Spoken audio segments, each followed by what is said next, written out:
বস, আমি এখন ছড়ি টু নিয়ে কথা বলবো। ভোর প্রায় হয়ে গেছে, 6টা বাজতে যায়। আমি বেশ রাত করেই ছবিটা দেখা শুরু করেছিলাম। তো ছবিটা সবাই কমপ্লিট হলো এবং আমার দুটো ক্যামেরার ব্যাটারিতেই চার্জ নেই, যে কারণে আমি ফোনেই শ্যুট করে নিচ্ছি আর কি। তো কেমন লাগলো এই ছবিটা? যারা এর ফার্স্ট পার্টটা দেখেছে, ছড়ি দেখেছে, ছড়ি ইটসেলফ একটা রিমেক ছবি, যেটা লাপাছাপির রিমেক। ডিরেক্টর একই ছিল, বিশাল ফুরিয়া, যে একজন ভালো ডিরেক্টর, এবং যে বাজেটে সে বানিয়েছিল লাপাছাপি, আমার মনে হয় লাপাছাপি যে কমেন্ট্রি করছে, খুব ভালো একটা ছবি লাপাছাপি। ওই বাজেটে ওরকম হরার ট্রিটমেন্ট, ওরকম ছবি যথেষ্ট ভালো। এবার রিমেক হিসেবে ছড়িও ভালো এবং নুসরাত ভালো পারফরমেন্স দিয়েছিল। এবার ছড়ি টুর যে প্রোমোটা হয়েছিল এবং যাদের নাম ছবিটার সাথে অ্যাসোসিয়েটেড, সেটা শুনে দেখে আমি ছবিটা নিয়ে এক্সাইটেড ছিলাম। এবার এই ছবিটা দেখার পরে যদি আমাকে এক লাইনের রিয়াকশনটা আমি বলবো, এই ছবিটা না অনেক বেশি এক্সপেরিমেন্টাল।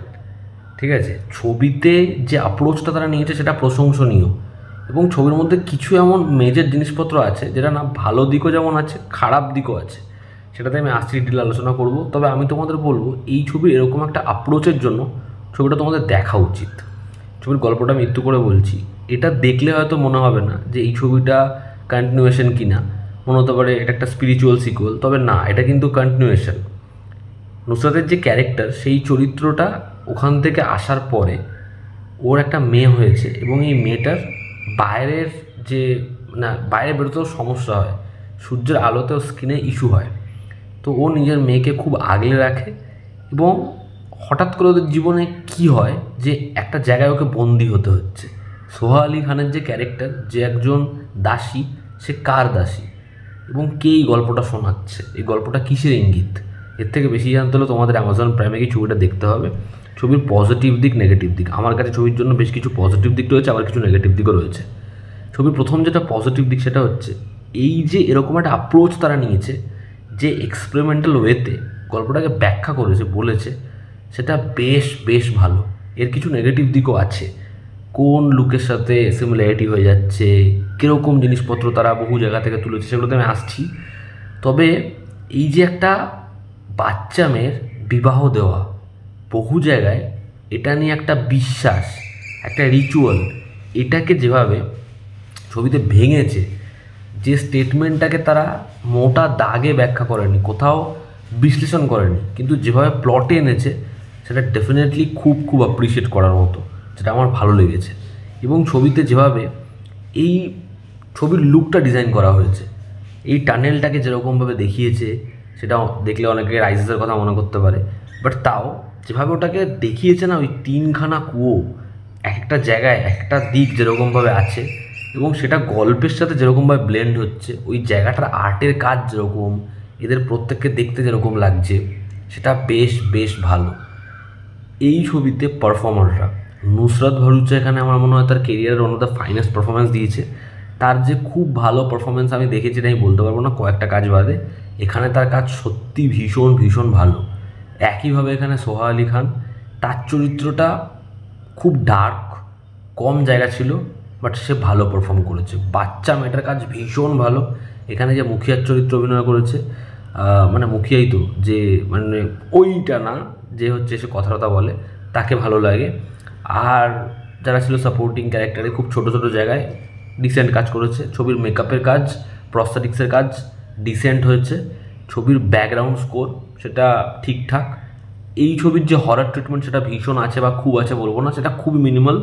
তবে সেটা ওয়ার্ক যে করছে এমন না, আবার ওয়ার্ক করছে না এমনও নয়। এবং ছবির ব্যাকগ্রাউন্ড স্কোর ঠিকঠাক। তো ওভারঅল এই ছবিটা এরকম একটা কমেন্ট্রি করছে, এবং যে ভিজুয়ালের সাথে এই জিনিসটাকে প্রেজেন্ট করতে চেয়েছে পরিচালক, যে অ্যাম্বিয়েন্সটা বানাতে চেয়েছে, সেটার জন্য আমার মনে হয় তোমাদের ছড়ি টু দেখা উচিত। এবার কেন এই ছবিটা এক্সট্রাঅর্ডিনারি বা ভীষণ ভালো হয়ে যায়নি, তার কারণ হচ্ছে ছবিতে না বহু জিনিসপত্র তুলেছে। যেমন কালকি 2898 এডি, তার কমল হাসানের যে ক্যারেক্টারটা, সেই চরিত্রটার যে আর্ক, সেই চরিত্রটার যে পাওয়ারফুল হওয়া, ঠিক আছে, সেটার সাথে এখানে একটা জিনিসের হুবহু তোমরা মিল পাবে, এবং সেটা খুব ডিসঅ্যাপয়েন্টিং গল্পের যেই পোর্শনে ওটা আসছে। এটা একটা হরর ছবি, ছবিতে ভয় পাবেই না তুমি যদি একটা হরর ছবি ভেবে দেখতে বসো। মানে ভয় নেই বলতে গেলে, জাম্প স্কেয়ার বা কোনো কিছুই ওয়ার্ক করে না সেরকমভাবে। থার্ড হচ্ছে ছবির ভিএফএক্স, যেটা খুব খুব বেকার কিছু কিছু জায়গায়, এবং সেটা দেখতে একদম ভালো লাগে না। ছবিটা এই যে কালা জাদু, এই যে এরকম একজন আদি মানব, ঠিক আছে, মানে ধামালের আদি মানব নয় আর কি, সেটাকে যেরকমভাবে ব্যাখ্যা করতে চেয়েছে, এটা হচ্ছে আমাদের পুরনো বিশ্বাস, সেটাকে দেখাতে গেছে। কিন্তু আমার মনে হয় কিছু জিনিসপত্র তাদের অডিয়েন্সের জন্য একটু বিশ্লেষণ করা উচিত ছিল। যাই হোক, সেটা আলাদা বিষয়। তবে এই যে কারেন্ট চলে গেছে, ভৌতিক জিনিসপত্র আমাদের সাথে হচ্ছে, আমরা এতে হারবো না বস। যেটা বলছিলাম, ছবির মধ্যে এই যে অন্ধবিশ্বাস, ওদের কিছু বিলিভস, কালা জাদু, এই বিষয়পত্রগুলোকে যেরকমভাবে দেখিয়েছে না, এতটাই ছবিটাকে ছোট করতে গেছে, এতটাই ছবিটাকে তারা টাইট রাখতে গেছে যে কোনো জায়গাকে প্রপারলি বিল্ড করেনি। ফলে ওই যে সোহা আলি খান যে ব্যাক স্টোরিটা শোনায়, ওই 15 মিনিট ভালো লাগে। এত জিনিসপত্র জাম্প করে করে এত ফাস্ট হচ্ছে যে ইমোশনালি আমরা অ্যাটাচ হই না, বা ওই বিষয়টা আমাদের মাথায় বেশিক্ষণ স্টে করে না। এবং ছবিতে এতগুলো প্যারালালি জিনিসপত্র ঘটছে, যে কারণে সেটা সমস্যা। সেটাকে আমার মনে হয় স্পেস দেওয়া উচিত ছিল, ছবিটাকে আরও বেশি ইমোশনালি ফিল করানো দরকার ছিল। কারণ ওই যে ডুবে যাওয়ার যে সিকোয়েন্স, নুসরাত ভরুচার যে জায়গাটা, এবং সেখান থেকে ওর দেখবে প্রমোতে আমরা একটা জায়গা দেখি যে ওই ক্যারেক্টারটা চিৎকার করে ওঠে, সিঁড়ির মধ্যে শুয়ে রয়েছে, এবং খুব অদ্ভুত লাগে ওকে দেখতে, যেরকম ওর মুখের এক্সপ্রেশন, ওগুলো নিয়ে না খেলা যেতে পারতো, যেটা এখানে হয় না। ছবিতে এতটাই তারা তাড়াহুড়ো করছে, কারণ এতগুলো দিকপত্র রয়েছে। সোহা আলি খানের সাথে একটা ক্যারেক্টারের ইমোশন বিল্ড করা, একটা ছেলে আছে, সেই বাচ্চা ছেলেটার সাথে ইমোশন বিল্ড করা, ওগুলো প্রপারলি স্পেসই পায় না, ওগুলো ওয়ার্ক করবে কিভাবে। এবং ক্লাইম্যাক্সের যে ফেস অফটা, সেটা এমন জায়গায় বিল্ড করা, আমরা ভাবি কী না কী হবে, কিন্তু ক্লাইম্যাক্সের ওই বিষয়টা না হুট করে শেষ হয়ে যায়। মানে মনে হয় ছবিটাকে একটা থার্ড পার্টের জন্য একটা বড় নোট দেওয়ার জন্য ধাপ করে শেষ করে দেওয়া, ওটাকে আরও খেলানো যেতে পারতো। এবং যেটা আমি আগে বললাম, এই ছবির এই যে ব্যাকড্রপ, এই যে লুক অ্যান্ড ফিল, এরকম ধরনের অ্যাপ্রোচে কোন কোন ছবির সাথে সিমিলারিটিস হয়ে যাচ্ছে। কালকির নাম তো আমি বললাম ছাড়ো, ছবি তারা ক্যারেক্টারকে তারা তুমবারের হাস্তার ওরকম বানাতে গেছে, ওরকম ধরনের যেরকম ওদের বিলিভস, একটা কেভ, ওগুলো তৈরি করতে গেছে।